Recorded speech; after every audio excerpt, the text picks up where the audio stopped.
warahmatullahi wabarakatuh. Hamdan wa syukran lillah, salatan wa salaman ala rasulillah sallallahu alaihi wasallam. Apa kabar anak-anakku siswa SDIT Robani Kendal kelas 1 sampai kelas 6 yang mencintai Allah dan semoga pula dicintai oleh Allah Subhanahu wa taala. Semoga kalian hari ini dan seterusnya tetap berada dalam lindungan Allah Subhanahu wa taala. Alhamdulillah, senang sekali pagi ini Ustadz dapat membersamai kalian dalam program BPI, Bina Pribadi Islam, ya, yang dahulu pernah disebut dengan Qalbun Salim, yang rutin dilaksanakan setiap hari Sabtu pagi. Nah, BPI ini mulai diluncurkan tahun ini 2020 sebagai program khas dari SDIT Robani Kendal, yang insya Allah nanti dengan adanya BPI ini akan Ustadz-Ustadzah akan membimbing kalian dalam amal ibadah sehari-hari sehingga kalian anak-anakku semuanya menjadi pribadi-pribadi Islam yang hebat, menjadi calon pemimpin hebat untuk Indonesia emas. Amin ya robbal alamin. Baik, spesial untuk BPI kali ini di bulan Dzulhijjah, ya. Bulan Dzulhijjah ini adalah salah satu bulan di tahun Hijriah. Kalau anak-anak mungkin sudah hafal bulan-bulan di tahun Masehi, ya, Januari, Februari, Maret, April dan seterusnya. Anak-anak hafal enggak dengan bulan-bulan tahun Hijriah? Ayo coba disebutkan. Yang pertama apa? Muharram, Safar, Rabiul Awal, Rabiul Akhir. Susah ya menghafalkannya ya. Yuk coba pakai lagu ya. Muharram, Safar, Rabiul Awal, Rabiul Tsani, bulannya Islam. Jumadil Ula, Jumadil Ukhra, Rajab dan Sya'ban, Ramadan, Ramadan, Ramadan dan Syawal, Dzulqa'dah dan Dzulhijjah, bulannya Islam. Ulangi sekali lagi bersama-sama. Muharram, Safar, Rabiul Awal, Rabiul Tsani, bulannya Islam. Jumadil Ula, Jumadil Ukhra, Rajab dan Sya'ban, Ramadan, Ramadan, Ramadan dan Syawal, Dzulqa'dah dan Dzulhijjah, bulannya Islam. Nah, ternyata bulan Dzulhijjah ini bulan di penghujung tahun Hijriah. Jadi akhir tahun nih ya, Dzulhijjah. Baik. Sebelum Ustadz bahas lebih lanjut tentang bulan Dzulhijjah, untuk anak-anak kelas 4 sampai kelas 6 silahkan kalian persiapkan alat tulisnya. Kalian rangkum apa yang Ustadz sampaikan, kalian catat nih. Nanti di akhir ini Ustadz menyampaikan ada juga pertanyaan-pertanyaan yang harus kalian jawab. Nah, untuk anak-anakku yang kelas 1 sampai kelas 6, silakan nanti menyimak cerita atau kisah dari Ustadz yang berkenaan dengan bulan Dzulhijjah ini ya. Sudah siap semuanya? Sudah siap belum? Iya, duduk yang rapi. Sikap duduk rapi. Hap. Baik.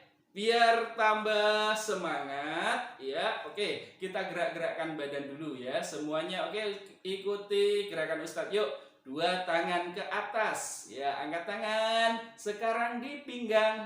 Wow, pinggangnya bukan itu ya. Ini pipi. Di pinggang. Oke, ulangi. 2 tangan ke atas. Sekarang di pinggang. Pindahkan ke bahu. Pegang kepalamu. Yang kanan ke atas, yang kiri menyusul. Ayunkan ke depan, lipat keduanya. Duduk rapi. Oke, silakan duduk yang rapi. Simak baik-baik kisahnya ya. Baik. Bulan Dzulhijjah ini terkenal dengan sebuah kisah dari 2 orang nabi. Nabi siapa kira-kira? Kedua nabi ini berawalan dengan huruf I, ya. ya. Ada yang bisa menebak? Yuk, yang anak-anakku kelas 1 sampai kelas 3. Yuk, coba Nabi siapa? Nabi Isa. Kurang tepat, bukan Nabi Isa. Nabi Isa memang diawali I. Yuk, siapa? Nabi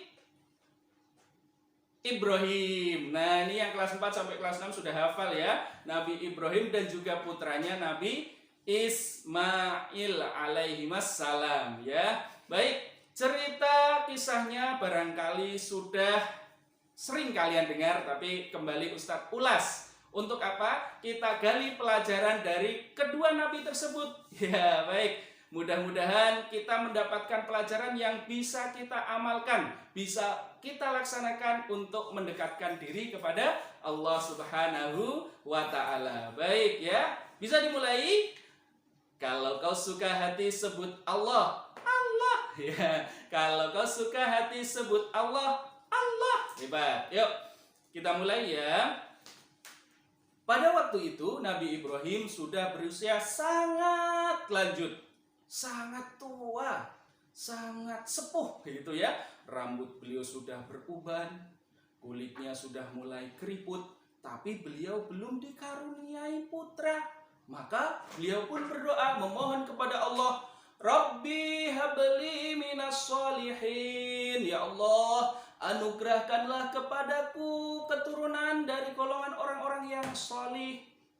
Dikabulkan nggak doanya oleh Allah? Alhamdulillah terkabul dengan ditandai mengandungnya istri beliau yang bernama Ibu Hajar. Ibu Hajar mengandung. Setelah beberapa waktu hingga akhirnya bayi yang dikandung Ibu Hajar akhirnya lahir. Dan bayi itu diberi nama Ismail. Ya baik, Ismail. Baik anak-anakku, Nabi Ibrahim ini mendapat julukan Khalilullah atau kekasihnya Allah. Karena Nabi Ibrahim ini diuji. Kalau mau jadi kekasih Allah, maka kita juga sama, siap-siap diuji, harus siap diuji ya, siap mendapatkan ujian dari Allah Subhanahu wa Ta'ala. Nabi Ibrahim diuji oleh Allah. Ujian pertama apa? Setelah putra beliau lahir, sedang senang-senangnya tuh menimang putra beliau. Wah, anakku, semoga engkau menjadi orang yang soleh. Semoga engkau senantiasa mengerjakan sholat seperti ayahmu ini, kata beliau. Akan tetapi ujian dari Allah. Allah Subhanahu wa Ta'ala memerintahkan, hai Ibrahim, bawalah istri dan anakmu ke sebuah tempat yang jauh. Di mana tempatnya adik-adik? Tempatnya jauh. Dan ternyata tempat itu sangat gersang. Apa artinya gersang? Gersang itu artinya tandus, panas, tidak ada pepohonan, tidak ada air. Tapi demi kecintaannya kepada Allah Subhanahu wa Ta'ala, Nabi Ibrahim tetap melaksanakan perintah tersebut. Esok harinya segera Nabi Ibrahim mengajak istri dan putra beliau Ismail yang baru saja lahir naik unta menuju ke negeri yang diperintahkan untuk ditempati oleh istri dan putra beliau. Nah, naiknya apa adik-adik? Naiknya apa anak-anakku? Naik unta. Wah, dari Palestina, tempat tinggal Nabi Ibrahim itu di Palestina, sampai di Mekah. Berapa jauh adik? Kalau naik bis itu kira-kira dari Palestina sampai di Mekah itu 1 hari 2 malam. Emangnya Ustadz Farid pernah? Oh, belum pernah. Katanya yang sudah pernah gitu ya adik-adik ya. Anak-anakku semuanya ya. 2 malam 1 hari. Itu kalau naik bis. Bayangkan kalau naik unta. Berapa kecepatannya unta? Wah, unta jalannya pelan, ya. Tergantung juga, kalau untanya lagi seneng tuh jalannya bisa cepat. Tapi kalau untanya lagi ngambek, lagi sedih, itu jalannya bisa lama. Nah, tapi karena perintah Allah, Nabi Ibrahim menjalaninya dengan sabar. Setelah berhari-hari naik unta ke tempat yang dimaksudkan, maka segera Nabi Ibrahim menurunkan istri dan putra beliau ke tempat itu dengan diberi perbekalan makanan dan minuman sekedarnya saja. Apa yang terjadi pada Ibu Hajar? Ibu Hajar tidak juga mengeluh. Ibu Hajar bertanya kepada Nabi Ibrahim, "Wahai suamiku, apakah ini adalah termasuk dari perintah Allah?" Nabi Ibrahim menjawab, "Iya benar istriku, ini adalah perintah Allah." Kalau memang ini adalah perintah Allah, wahai suamiku tercinta, kami siap tinggal di tempat yang gersang ini. Mudah-mudahan Allah senantiasa menjaga kami. Nah, itulah adik-adik bedanya orang yang beriman dengan tidak beriman. Kalau orang beriman, ya, ditinggal di tempat gersang, aku tidak takut, ada Allah. Kalau orang beriman di tempat sepi, di tempat yang dikatakan angker, tidak takut, ada Allah yang bersamaku. Nah, adik-adik ini ya, anak-anakku semuanya, coba kalau malam-malam mau tidur, lampunya mati, takut nggak? Yuk, takut? Oh, jangan takut ya, karena ada Allah bersama kita. Kalau kita beriman kepada Allah, insya Allah Allah yang akan menjaga kita.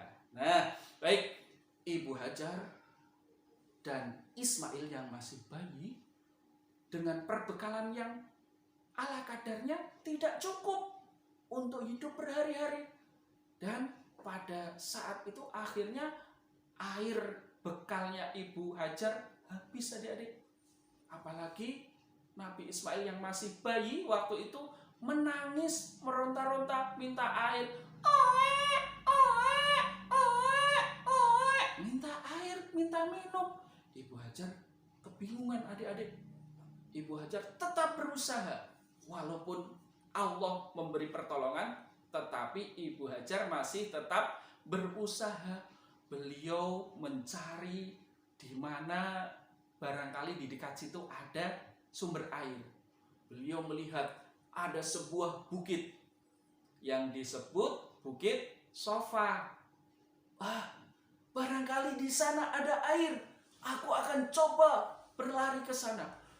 Ibu Hajar berlari-lari kecil menuju ke atas Bukit Sofa. Barangkali menemukan air di sana. Tapi apa yang terjadi? Di Bukit Sofa kering, tidak ada air.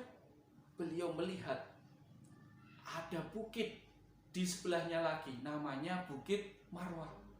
Ya, wah, barangkali di bukit yang satunya, kalau di sini tidak ada, semoga di sana ada. Beliau berlari-lari kecil. Di mana bayi Ismail? Bayi Ismail ditinggalkan adik-adik, ditinggalkan terbaring di atas gurun pasir yang tandus itu. Wah, berlari. Sofa Marwah, Sofa Marwah, Sofa Marwah, bolak-balik 7 kali adik-adik. Tidak menemukan air. Tapi atas izin Allah, Allah memerintahkan malaikat Jibril adik-adik membantu Nabi Ismail yang menendang-nendangkan kakinya, menjejak-jejakkan kakinya di tanah. Sayap malaikat Jibril dibentangkan. Kemudian membantu Nabi Ismail dengan hentakan kakinya. Duk, duk, duk, duk. Maka tergalilah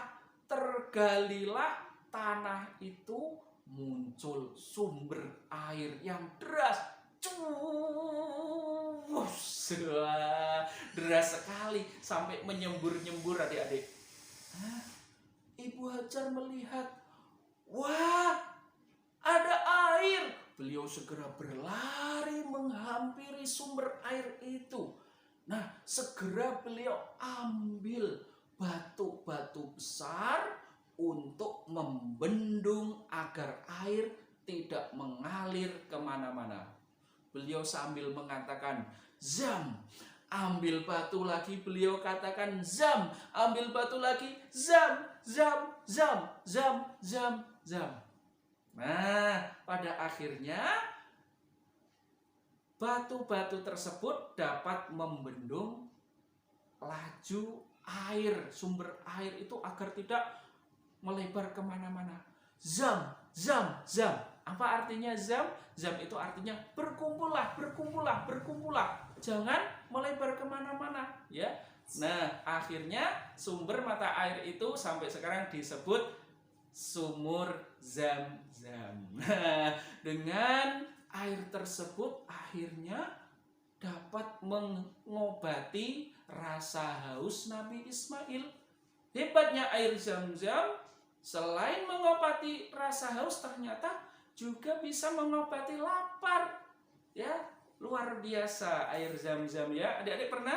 Anak-anakku pernah minum air Zam-Zam? Alhamdulillah jika pernah ya. Insya Allah air Zam-Zam itu air yang diberkahi oleh Allah dan menjadikan tubuh kita sehat. Nah, singkat cerita, Nabi Ismail tumbuh menjadi anak yang hebat. Sesekali Nabi Ibrahim berkunjung menjenguk putranya. Wah, alhamdulillah ternyata putraku sudah besar.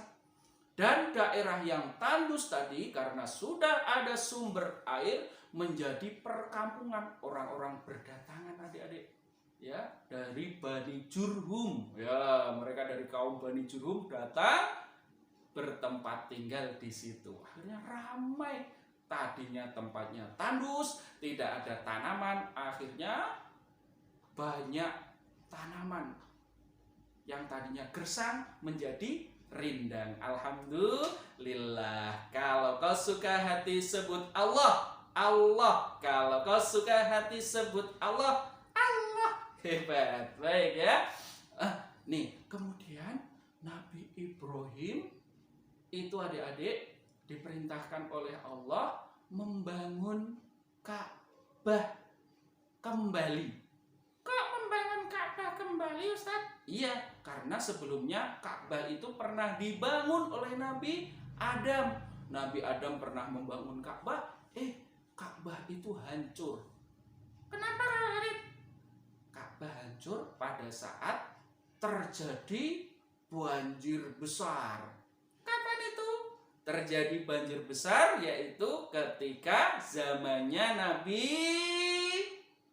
bukan Nabi Musa, Nabi yang punya kapal besar, Nabi Nuh. Betul sekali ya, Nabi Nuh itu ya ada banjir besar sehingga Ka'bah pun hancur. Nah, Nabi Ibrahim diperintahkan oleh Allah kembali membangun Ka'bah dengan batu-batu besar.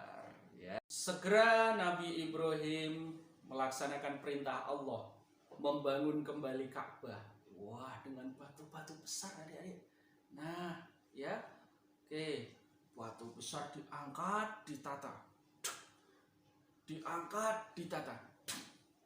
Nabi Ismail melihat ayahnya sedang membangun Ka'bah, ya, membangun kembali Ka'bah. Beliau tergerak hatinya. Ya Allah, kasihan sekali ayahku, harus aku bantu. Nah, begitulah adik-adik. Kalau anak yang soleh itu melihat ayahnya sedang bekerja, dia tidak berpangku tangan. Masa ayahnya sedang bekerja, anaknya hanya enak-enakan main game. Jangan begitu ya. Kalau anak soleh, ayahnya sedang menyapu halaman misalkan, langsung datang, ya Bapak, ku bantu deh nyapunya. Nah, itu baru anak soleh ya, dibantu. Nabi Ismail dengan kemampuannya sebagai anak-anak tetap membangun Ka'bah, mengangkat batu-batu besar walaupun masih kecil tuh ya, dikuat-kuatkan. Oh, aku harus berusaha, aku harus kuat. Nah, akhirnya Ka'bah berhasil dibangun. Nah, singkat cerita, Nabi Ibrahim sudah bisa membangun Ka'bah. Kembali lagi diuji oleh Allah. Apa ujiannya? Ujiannya berat sekali. Ujiannya yaitu harus menyembelih putra kesayangannya. Bayangkan putranya baru satu, ya, sedang sehat-sehatnya, sedang muda-mudanya, sedang bugar-bugarnya, harus disembelih. Nabi Ibrahim dapat perintah itu melalui mimpi beliau, ya. Dan mimpi seorang nabi itu adalah juga merupakan wahyu dari Allah Subhanahu wa taala. Wah. Kemudian beliau kembali adik-adik kepada Nabi Ismail bertanya, "Wahai anakku, sesungguhnya aku bermimpi. Aku ini menyembelih kamu. Maka bagaimana pendapatmu, Nak?" Tapi Nabi Ismail adalah anak yang solih. Karena itu adalah perintah Allah, maka Nabi Ismail segera menjawab, "Ya abati, if'al ma tu'mar, satajiduni insyaallahu minas sabirin." Wahai ayahku, cepat laksanakan perintah Allah. Jangan tunggu aku nanti berubah pikiran. Cepat wahai ayahku. Nah, meminta segera cepat melaksanakan perintah Allah. Itulah anak soleh adik-adik. Pengen cepat melaksanakan perintah Allah. Nah, bagaimana dengan kita? Apakah kita sudah jadi anak yang soleh ya? Tadi apa? Nabi Ismail, anak soleh, pengennya cepat melaksanakan perintah Allah. Coba kalau ada adzan, Allahu Akbar, Allahu Akbar. Anak yang soleh pengennya cepat melaksanakan perintah Allah. Pengen cepat segera sholat. Itulah anak soleh adik-adik. Baik ya. Nabi Ibrahim segera mengambil. Ini apa? Pedang. Mana pedangnya? Ini tangan ya. Tapi pura-puranya memegang pedang atau pisau. Nabi Ibrahim segera mengambil pisau. Ditajamkannya pisau tersebut, diasah. Dicoba. Sudah cukup tajam belum ya? Wah, cukup tajam ini. Segera Nabi Ismail diajak ke atas bukit untuk melaksanakan perintah Allah. Tapi ada yang gak suka tuh, yang gak suka kepada orang yang melaksanakan perintah Allah. Siapa dia? Setan, betul. Setan gak suka kalau ada orang yang melaksanakan perintah Allah. Setan mengganggu, diganggu dulu ibunya. Wah, Ibu Hajar didekati. Setan menyamar menjadi manusia. Celing. Akan aku gagalkan Ibrahim melaksanakan perintah Allah. Ya, segera Ibu Hajar ditemui. Hei Ibu Hajar, tidakkah engkau sayangi anakmu satu-satunya itu? Masa anak yang ganteng-gantengnya, anakmu yang masih satu itu mau disembelih? Jangan mau. Tapi Ibu Hajar segera sadar anak-anakku. Beliau ambil batu kerikil, kemudian lempar setan itu. Yuk, coba praktekkan. Yuk, pura-puranya ngambil ya. Batu kerikil diambil. 1, 2, 3. Yuk, pura-pura kita lempar setannya sambil ucapkan Bismillahi Wallahu Akbar. Yuk, 1, ambil dulu. 2, angkat. 3, lemparkan ya. Bismillahi Allahu Akbar. Lah kok sampai sini lemparnya ya. Wah, ulang lagi. Yuk. Ya. Bismillahi Wallahu Akbar. Nah, gitu ya. Setannya lari terbirit-birit. Oh, tidak. Aku dilempar batu. Ibunya gagal Nabi Ismail digoda. Ismail, jangan mau engkau disembelih. Engkau kan pemuda hebat, engkau pemuda gagah, masa depanmu masih panjang, jangan mau disembelih. Nabi Ismail sadar, yuk lakukan lagi. Ambil kerikilnya, angkat tangan, lempar. Bismillahi, wallahu akbar. Bismillahi, wallahu akbar. Bismillahi, wallahu akbar. Sip. Nabi Ibrahim yang terakhir digoda. Wow. Hei Ibrahim, jangan mau menyembelih anakmu. Engkau baru punya satu putra, padahal usiamu sudah tua. Belum tentu engkau akan dapat putra penggantinya. Ibrahim sadar, segera lakukan. Ambil kerikil, angkat, bismillah, Allahu akbar. Setan lari terbirit-birit. Lontong, tolong. Setannya lari adik-adik.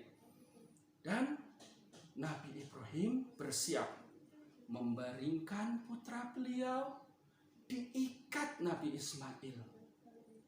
Ikatannya karena Nabi Ibrahim tidak tega kepada Nabi Ismail. Ikatannya nggak kenceng adik-adik. Tapi Nabi Ismail berkata kepada ayahnya, wahai ayahku, kencangkanlah ikatan ini.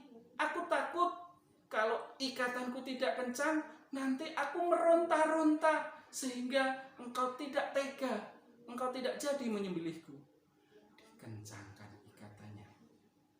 Wahai ayahku, aku tidak ingin bajuku kotor, terkena darah, yang nanti jika aku tinggalkan kepadamu, engkau akan sedih. Teringat aku terus, maka lepaskanlah bajuku ini. Tolong berikan kepada ibu, simpanlah. Jangan sampai baju ini terkena percikan darahku. Baju itu segera diambil Nabi Ibrahim, dilipat. Wahai ayahku, sudahkah engkau tajamkan pisaumu? Sudah anakku. Sudah siap melaksanakan perintah Allah? Sudah ayah. Wah, segera Nabi Ibrahim mencabut pisau beliau. Sreng. Wah, deng deng deng deng deng deng deng deng deng deng. Nabi Ismail dipegang lehernya. Bismillahirrahmanirrahim. Bismillahi Allahu Akbar. Tapi apa yang terjadi? Ada sesuatu yang memanggil Nabi Ibrahim. Ibrahim, tengoklah ke sini. Nabi Ibrahim menengok. Ternyata datang malaikat yang membawa pengganti untuk dikorbankan, sebuah domba besar yang menjadi pengganti Nabi Ismail untuk disembelih. Nabi Ibrahim tidak jadi menyembelih putranya. Akhirnya beliau menyembelih domba dari Allah Subhanahu wa ta'ala. Nah, sampai saat ini ya kita masih mengikuti sunnah atau ajaran Nabi Ibrahim, yaitu berkurban di bulan Zulhijjah, ya, menyembelih hewan atau binatang kurban. Nah, itulah adik-adikku, anak-anakku semuanya, ya, apa makna dari peristiwa yang terjadi dari Nabi Ibrahim dan Nabi Ismail alaihi wassalam tadi, ya. Oke, jadi sifat apa yang harus kita tiru? Ya, sifat apa kira-kira? Cinta Allah, betul. Yuk, yang paling tepat, ya. Cinta, ya, itu akan menyebabkan hatinya menjadi ikhlas. Nah, itu betul. Ikhlas itu yang kita teladani dari keluarga Nabi Ibrahim. Pertama, disuruh tinggal di tempat tandus, ikhlas. Yang kedua, harus bertahan di tempat tandus, ikhlas. Akhirnya ditolong oleh Allah, ada air Zam-Zam. Ketiga, disuruh membangun Ka'bah, ikhlas. Walaupun masih kecil, Nabi Ismail ikhlas membantu ayahnya. Kemudian disuruh menyembelih, nah, Nabi Ibrahim ikhlas, Ibu Hajar ikhlas, Nabi Ismail juga ikhlas, semuanya ikhlas. Kalau kita ikhlas, insya Allah akan ada pertolongan dari Allah Subhanahu wa ta'ala. Apa tadi? Kalau kita ikhlas, insya Allah ada pertolongan dari Allah. Nah, contohnya nih, saat ini sedang terjadi pandemi corona. Kita harus ikhlas tuh, walaupun belajar di rumah, ya, mengerjakan tugas di rumah. Padahal sudah kangen sama teman-temannya, kangen sama gurunya. Tetaplah ikhlas anak-anakku, mudah-mudahan Allah memberikan pertolongan kepada kita semuanya. Semoga dengan ikhlasnya kita dihilangkan, ya, virus-virus corona ini tidak jadi menjangkiti di Indonesia, bahkan di seluruh dunia, sehingga kita bisa aman, bisa sekolah lagi, ketemu teman lagi, ketemu dengan bapak ibu guru lagi, insya Allah. Nah itu ya. Baik ya. Corona adalah ciptaan Allah, tiada ciptaannya yang sia-sia. Semua pastilah ada hikmahnya untuk menambah apa? Untuk menambah takwa. Jangan lupa baca Al-Quran, jangan berlambat-lambat untuk sholat, dan jangan lupa berbakti kepada ayah dan ibunda. Baik, insya Allah corona ini ada hikmahnya, menjadikan kita takarub, menjadikan kita semakin dekat kepada Allah Subhanahu wa ta'ala. Nah, anak-anakku yang kelas 4 sampai 6 sudah merangkum belum ya?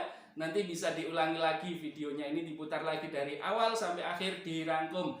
Nah, sekarang Ustadz akan memberikan penjelasan tentang bulan Zulhijjah dan nanti akan ada pertanyaan ya. Baik, bulan Zulhijjah itu ya, Zulhijjah itu terdiri dari dua kata. Yang pertama Zu artinya yang memiliki, yang kedua Al-Hijjah artinya ibadah haji. Ya, jadi bulan Zulhijjah itu bulan yang di dalamnya ada ibadah haji. Mengapa demikian? Karena masyarakat Arab pada waktu itu, ya, sebelum Nabi Muhammad diperintahkan jadi nabi nih ya, diutus jadi nabi, sudah melaksanakan ibadah haji di bulan Zulhijjah ini. Karena bangsa Arab waktu itu masih mengikuti ya ajaran Nabi Ibrahim alaihi salam.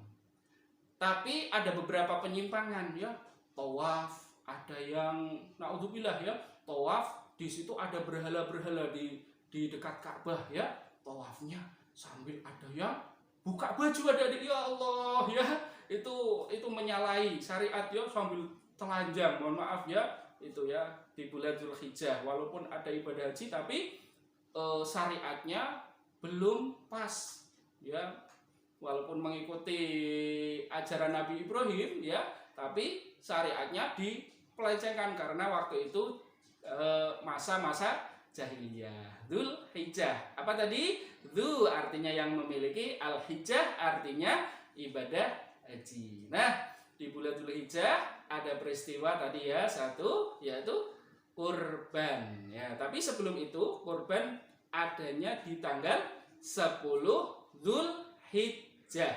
Tapi sebelum hari raya kurban atau hari nahar ya, hari penyembelihan itu ada 2 hari.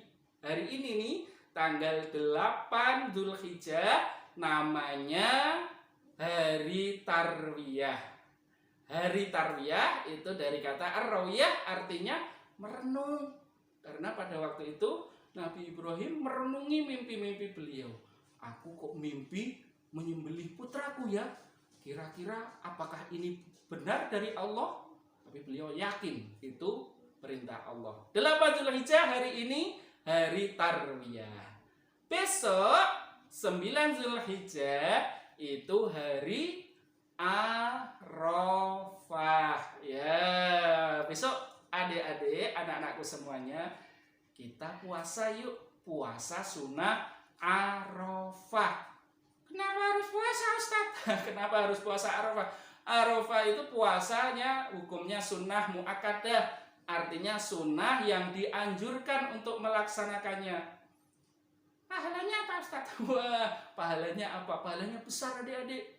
Rasulullah berharap kalau yang melaksanakan puasa Arafah itu diampuni dosa-dosanya, dosa setahun yang lalu hingga dosa yang akan datang. Berarti diampuni 2 tahun tuh, setahun yang lalu dan yang akan datang. Mau ndak diampuni dosanya? Wah, tentunya mau dong, insya Allah ya.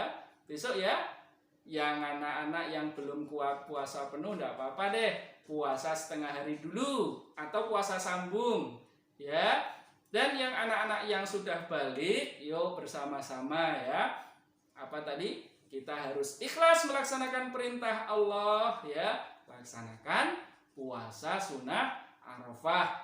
Mudah-mudahan dengan kita ikhlas melaksanakan perintah Allah, apa yang menjadi cita-cita kita, apa yang menjadi harapan kita, utamanya hilangnya virus corona ini dikabulkan oleh Allah Subhanahu wa ta'ala. Hari ke-8 Dzulhijjah, hari Tarwiyah, 9 Dzulhijjah besok puasa hari Arafah, dan 10 Dzulhijjah hari raya Idul Adha, menyembelih hewan kurban. Seneng nggak? Insya Allah nanti SDT Robani tayang live ya, penyembelihan hewan kurban oleh Ustadz Mustafa ya. Ditonton ya. Baik. Nanti setelah itu akan ada hari tasyrik. Hari tasyrik yaitu hari tanggal 11, 12 dan 13 Dzulhijjah, hari di mana Allah ya dan Nabi Muhammad itu malah melarang hari itu untuk berpuasa. Karena apa? Hari itu hari untuk makan ya. Silahkan dinikmati ya, yang halal, yang telah disembelih ya, yang telah dikorbankan dinikmati ya. Hari tasyrik 3 hari itu tidak boleh, malah haram kalau puasa ya adik-adik ya. Puasanya besok saja tanggal 9 atau hari Arafah. Baik, siap-siap menjawab pertanyaan untuk anak-anak kelas 4 sampai kelas 6 ya. Baik, pertanyaannya adalah 1. Apa artinya Dzulhijjah?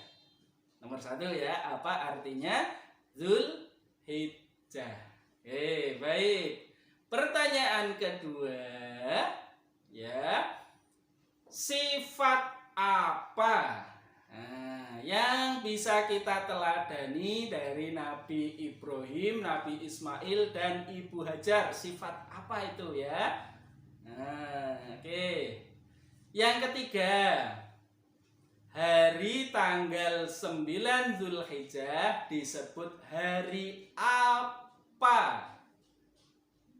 Nah, 3 saja ya, cukup ya. Oke, yang kelas 4 sampai 6 dirangkum yang Ustadz sampaikan dan jawab 3 pertanyaan tadi. Mudah bukan? Baik. Yang anak-anak kelas 1 sampai 3 bisa ya mendapatkan pelajaran dari kisah tadi. Insya Allah bisa jadi anak yang solih. Apa tadi Nabi Ismail kita teladani? 1, taat kepada orang tua ya.